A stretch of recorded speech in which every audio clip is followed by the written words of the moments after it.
Hello everybody, I'm Tom and you are watching me play Warframe. In today's video we're going to go over the LENZ, which is a bow that does huge amounts of explosion damage. It's a really cool weapon. And soon in Warframe they're going to make a change so that this no longer happens. Because self-damage is going to get the most. We're no longer going to have self-damage on weapons, there's just going to be a stagger. Which is a huge change, and a welcome one. But I decided to do the LENZ just preemptively because getting rid of self-damage means that I may use this weapon more than very, very occasionally. So this is the build I have for it now. It's a 3 forma build. I could do it 4 forma just to add something into this slot here, but I'm not really that worried. We have Infected Clip, Stormbringer, Hellfire, and Cryo Rounds. I have Prime Cryo Rounds in here, but these are for the elemental mods, the 90% elemental mods for all of them. And the good thing about this is you can do this in pretty much any order you want. So you can do Radiation Viral, or you can do this way, and you can get Blast Corrosive, or you could do that to get Gas Magnetic. There's lots of different ways you can actually set this up. Blast Corrosive I'm just going to do because why not? I'm going to be doing it against corrupted enemies, so they're mainly armor, which is why I'm going to do Corrosive here. But we have Serration for additional damage, Speed Trigger for additional fire rate, it's 120% on this because it is a bow, and we have Point Stroke for 150% critical chance, and Vital Sense for 120% critical damage, which gives us 125% critical chance, so every hit is a crit. We have some chance for some yellow crits and some red crits and some just good crits in general. And the multiplier is 4.4, so you're doing 4.4 times the damage.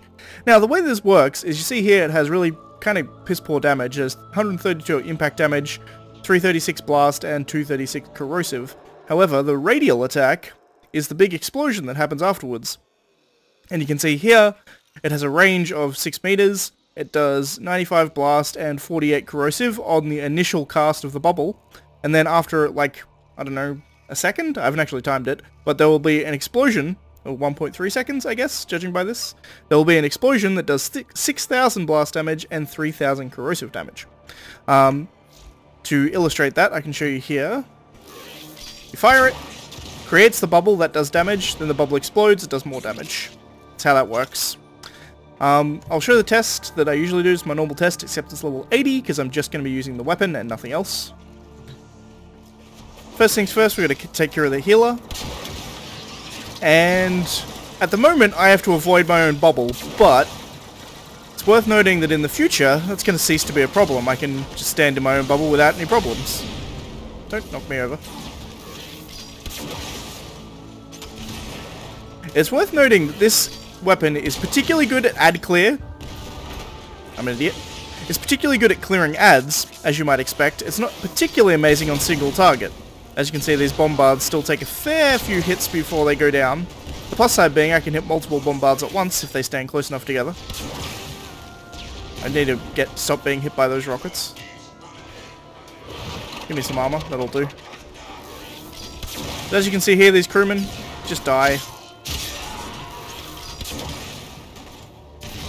The initial hit of the arrow, if you hit it onto an enemy, will do some damage, and the explosion will be centered around them, rather than around wherever the arrow lands.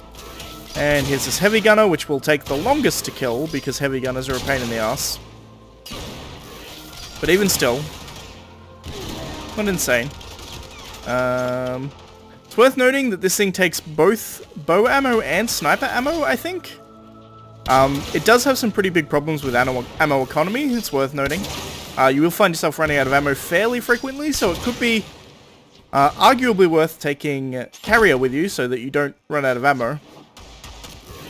But as I said, in general, pretty easy for most things except for sort of heavy units. They take more than you would expect. It's far quicker to go in and use your melee weapon to kill off the heavy units. But for ad clear, it's hard to beat. As you can see with that, the small enemies died in one explosion pretty much. And that scales all the way up to like a level 150. The basic bitch enemies will die very, very quickly. The heavier units will take a longer time, even on like level 80 shit. So, you know, take that with a grain of salt. If anybody has any builds separate for the LENZ that make it, if you think they're better and or better at taking out larger enemies or whatever, let me know. I'd be interested in seeing all your guys' builds. But that's going to be it for the lens. And it will get significantly better when there's no self-damage, my hope is. Because then I can fire it and actually run into the circle. And that doesn't happen. But that's going to be it for this video. So, if you liked the video, please leave a like. If you're not subscribed, please consider subscribing. And as always, thanks for watching, and I shall see you next time. Bye, guys.